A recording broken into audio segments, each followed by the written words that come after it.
Hello குட்டீஸ், எல்லாரும் எப்படி இருக்கீங்க? இன்னைக்கு நம்ம ஏசப்பா பூமியெல்லாம் படைக்கிறதுக்கு முன்னாடி பரலோகத்தில் என்ன நடந்துச்சுன்னு பார்க்கலாம் வாங்க. பரலோகத்துல இந்த மாதிரி நிறைய ஏஞ்சல்ஸ் இருந்தாங்களாம். இந்த ஏஞ்சல்ஸ்க்கு என்ன வேலை தெரியுமா குட்டீஸ்? பிதாவாகிய தேவனை இந்த மாதிரி இரவும் பகலும் ஆராதிச்சுட்டு இருக்கிறது தான் இவங்களுடைய வேலையா இருந்துச்சு. இதுல ஒரு ஏஞ்சல் பேர் தான் இந்த லூசியல் ஏஞ்சல். இவர் ரொம்ப அழகா இருந்தாராம்.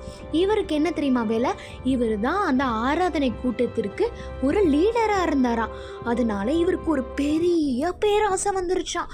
நான் தான் ரொம்ப அழகானவனா இருக்கேன், என்னதான் எல்லாருமே ஆராதிக்கணும், பிதாவாகிய தேவனுக்கு ஈக்குவலா நானும் அந்த சிங்காசனத்து மேல உட்காரணும்னு சொல்லிட்டு ஆசை வந்ததுனால இவர் மற்ற ஏஞ்சல் கிட்டலாம் போயிட்டு கலகம் பண்ண ஆரம்பிச்சிட்டாராம்.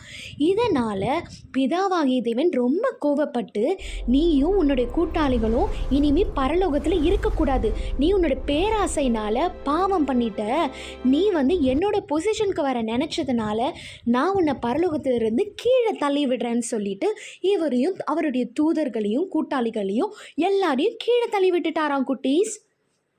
பாத்தீங்களா குட்டீஸ், இந்த லூசியல் ஏஞ்சல் தான் சேட்டனா மாறிட்டாரு. பரலோகத்திலிருந்து கீழே தள்ளப்பட்டதுனால இவரோட பேர் லூசிஃபரா மாறிடுச்சு.